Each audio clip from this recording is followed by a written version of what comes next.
Ray memasuki mode penyihir pedang es yang pastinya membuat Gray sangat terkejut. Karena selama ini, penyihir pedang es dikabarkan sudah menghilang setelah Perang Timur di masa lalu. Amelia dan yang lain pun bisa kembali bergerak dan pembatas di tempat itu pun telah menghilang. Sedangkan pertarungan Ray masih terus berlanjut dan berlangsung dengan cukup sengit. Hasil penelitian membuat Gray lebih kuat dengan penampilan yang terlihat seperti monster. Namun tetap saja, Ray bisa mengaktifkan kode anti-material yang membuat serangan sihir tak bisa menyentuhnya.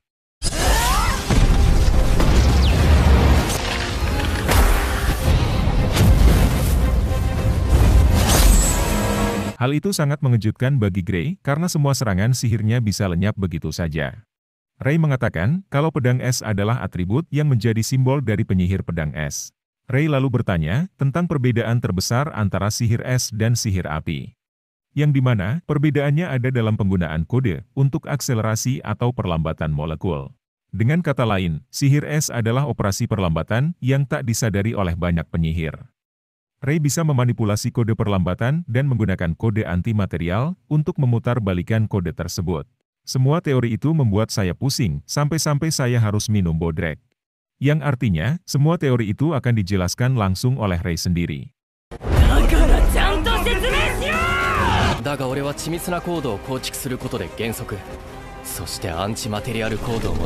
Kesimpulannya adalah, semua sihir akan lenyap di hadapan Ray karena dikembalikan menjadi prima materia.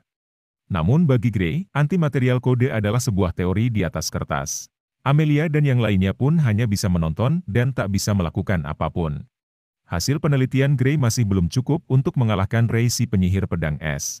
Dan entah kenapa, kepala Ray mengeluarkan darah dan tubuhnya pun membeku secara perlahan. Semua itu disadari oleh Gray yang memanfaatkan hal itu untuk menyerang Ray terus-menerus. Para siswa pun melihat keanehan yang terjadi pada tubuhnya Ray. Sampai akhirnya, Gray bisa dikalahkan sebelum Ray kehilangan kesadaran.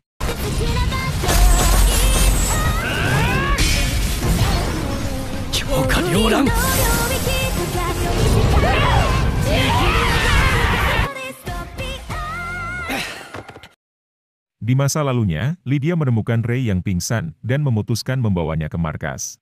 Pada masa itu, Lydia tergabung dalam pasukan militer yang dikenal dengan pasukan astral.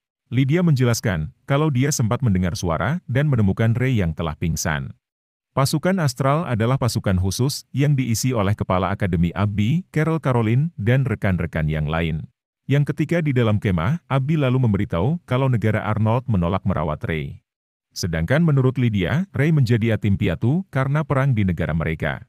Namun, negara memiliki kebijakan untuk tidak ikut campur, meskipun bagian negaranya wilayah merdeka. Itu artinya, Ray bukan bagian dari warga negara Arnold.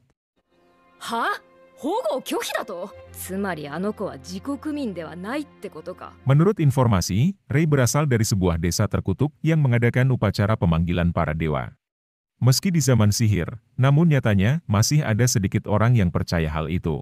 Sejak munculnya teori kode, sihir yang tidak wajar telah dimasukkan ke dalam sistem sebagai sihir.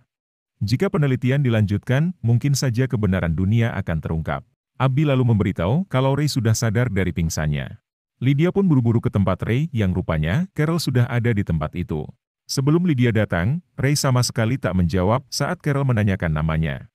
Namun, setelah melihat Lydia, Ray baru mau menjawab dan mengatakan kalau namanya adalah Ray.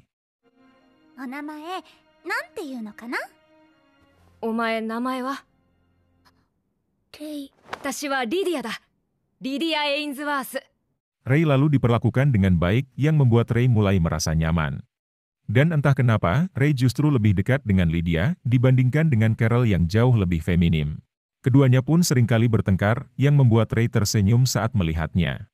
Meski begitu, keduanya sangat memanjakan Ray dan memperlakukan Ray dengan sangat baik. Malam harinya, Lydia masih memikirkan Ray karena belum ada orang yang mau mengadopsinya. Abby pun mulai curiga kalau Lydia sendiri yang berniat untuk mengadopsi Ray. Lydia mengatakan kalau dia tak mungkin mengadopsi Ray dan belum memikirkan tentang itu. Beda cerita dengan Carol yang justru sangat ngotot ingin terus bersama Ray.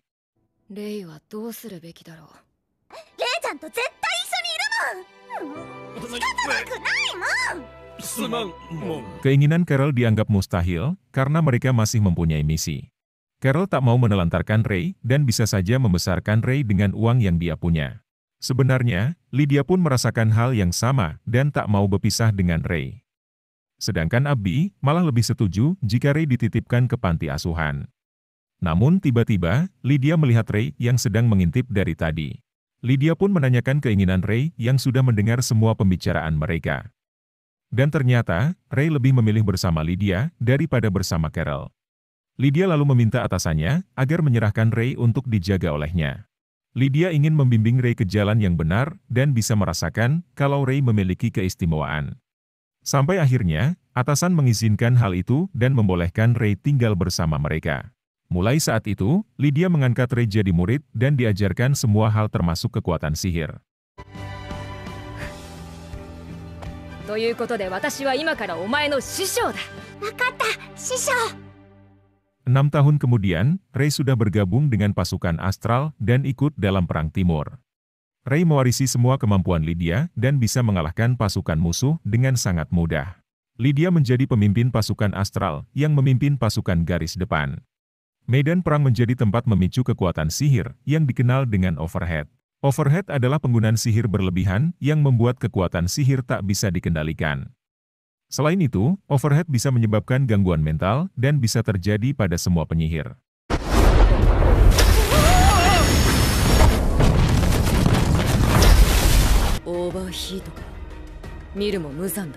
Semakin lama, situasi perang menjadi lebih ganas yang mengakibatkan banyak korban meninggal.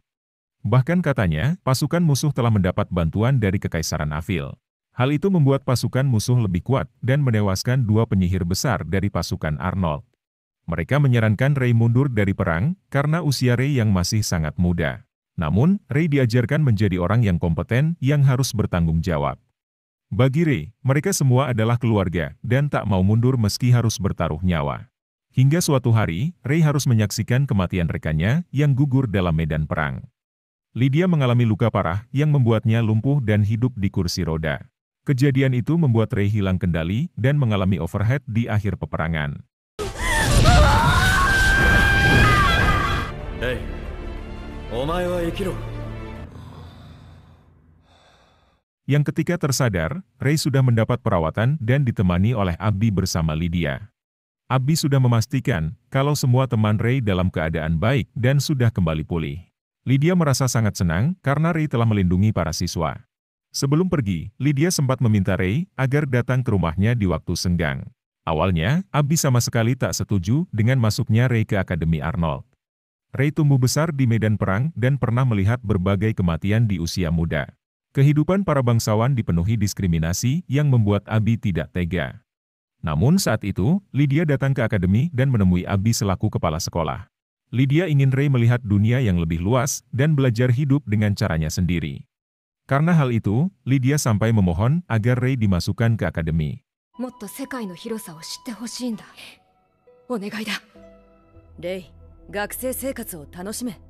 Abby lalu meninggalkan ruangan dan mengizinkan teman-teman Ray untuk masuk. Dan seketika, Ray pun langsung menangis setelah mendengar cerita dari Abby. Tak lama, Amelia dan yang lain pun masuk dan menanyakan tentang kondisi Ray. Seperti yang terlihat, kondisi Ray sudah membaik meskipun belum pulih seutuhnya. Ray lalu meminta maaf dan mengatakan kalau dia adalah si penyihir pedang es.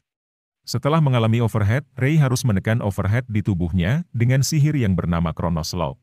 Hingga saat ini, Ray tak bisa mengeluarkan sihir dengan lancar karena pengaruh tersebut.